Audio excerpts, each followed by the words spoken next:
So the honeymoon phase of Elden Ring's DLC Shadow of the Erdtree is officially over, and I've played through it multiple times. So here are my thoughts, some of the glaring issues I think the game has, as well as some really awesome things that the DLC did. Now, before we get into this review, I want you to know that I still think Shadow of the Erdtree is a 10 out of 10 experience. I absolutely loved it. It was one of the best games I've ever played in my life.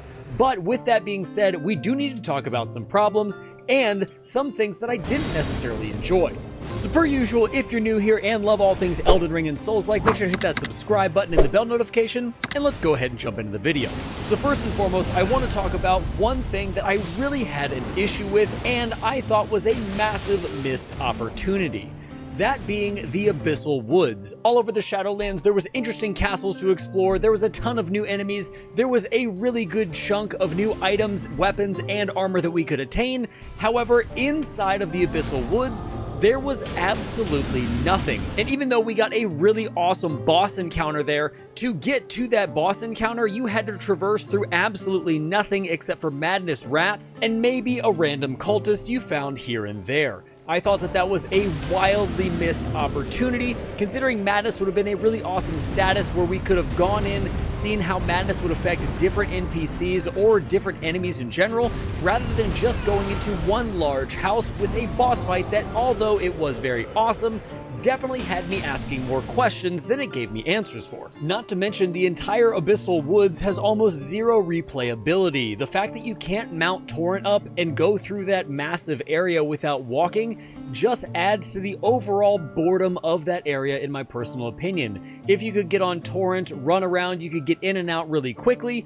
but because the game makes you stop and not bring out Torrent, you are forced to walk through and dredge through random rats, some madness puddles, as well as some very cool looking scenery that just is very empty. I also experienced similar disappointment around each of the Finger Ruins. I thought there was going to be some kind of big boss there as I was going through that questline, and it turns out that entire area exists so you can go up and blow on a giant bell. Granted, after you blew on both of those bells, you did get a talisman, but other than that, I didn't see any armor, no real big enemies. It was just a bunch of minor enemies slithering around, guarding these massive ruins that actually leave you with a ton of questions. And although this questline that caused you to go here was incredibly awesome, I still feel like these two areas were a massive missed opportunity because I feel like they could have been full of much more than we were given. But other than those areas that I just listed, I found that every single other area within the realm of Shadow was incredible. Lore-wise, it was amazing. I thought the aesthetics of each of the zones were really well done. I thought that it was immersive, and I really enjoyed how you got from one area to another. Everything is connected through verticality or side paths or hidden passages, and I really found that that was a great way to enrich the game. And speaking of areas of the DLC, let's talk about the overall size. I thought the size of this DLC was incredible. I thought this was way more than we were ever going to get, and when Miyazaki said it was going to be a little bit bigger than the size of Limgrave, I have no idea what he was even talking about. I agree with a tweet that Vadi sent out a while ago where he said it's not just Limgrave, it's 10 Limgraves stacked on top of each other. This couldn't have been more true. There was so much packed into this space that you could stay busy for days and never do the same thing twice. I, for one, think that the size of this Elden Ring DLC was definitely worth the 2-year wait, because it just gave us everything and more that we could have possibly wanted. Now, with that being said, the verticality of this map was a little bit of a problem. On a first playthrough, it did make everything incredibly difficult to navigate, trying to figure out if you've been at a certain location before, or trying to figure out how to get under a different location to get to the next area. On a first playthrough, this was very difficult, but that isn't a bad thing. I actually prefer that. I like the difficulty of the game. I enjoy that it's hard to find your way around places, because that adds to the longevity of the game. For those of us who enjoy and fell in love with Elden Ring, this is just everything we could have possibly wanted. Moving on to probably one of the most divisive things in the entire community right now, and that is the Scadutree Fragments, the power leveling system that came to us in the Elden Ring DLC. Is it good? Is it bad? Is it a massive problem? Well, I don't think it's bad. I actually think it's really great.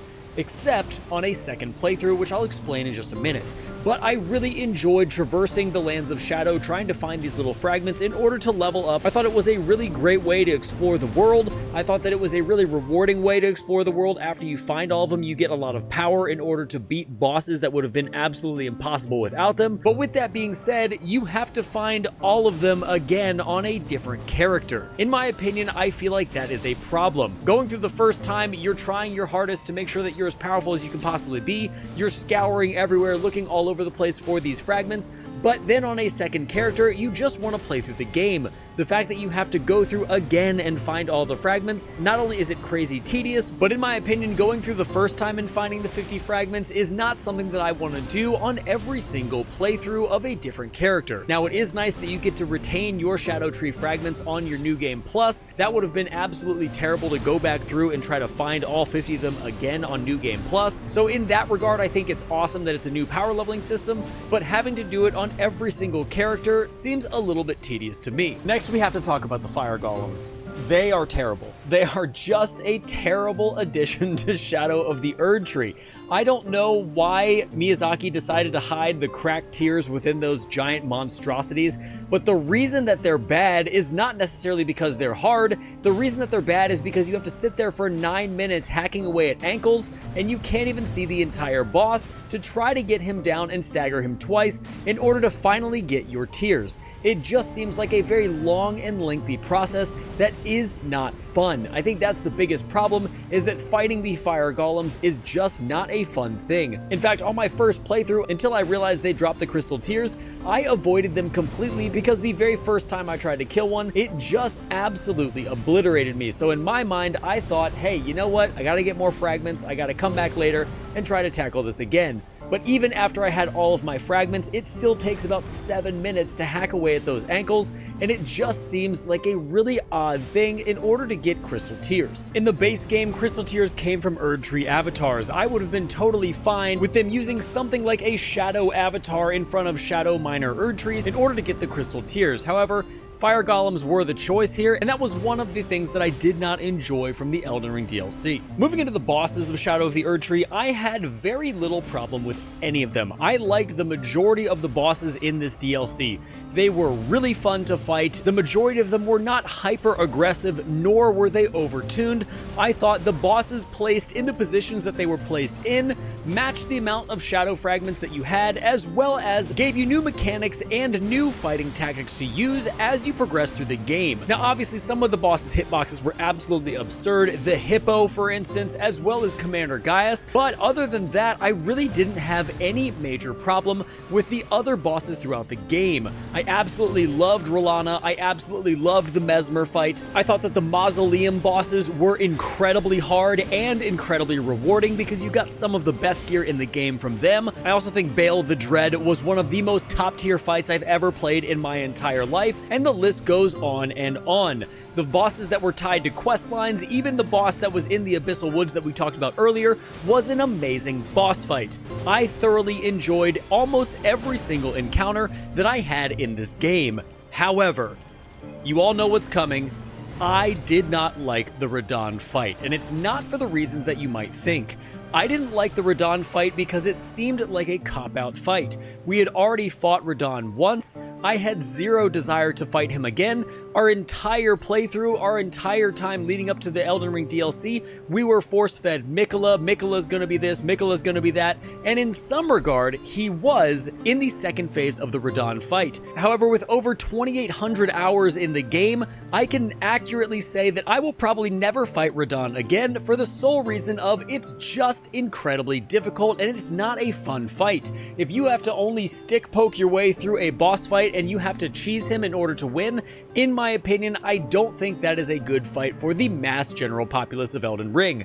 I also really don't understand the lore, and if somebody understands the lore, leave it down in the comments below, but I don't understand how everything in Elden Ring leading into the Shadow of the Erdtree DLC, led up to this moment where Miquella is with Radahn fighting us in Mohg's body. It just seems really, really ridiculous. I would have preferred a much different direction, maybe exploring Godwyn the Golden, or maybe exploring the Gloam-Eyed Queen a little bit, maybe even a version of Marika. Overall, it just seemed like when I got to this fight and I saw Radahn standing there was not awe and wondered and an oh crap moment. It was, haven't we already fought him before?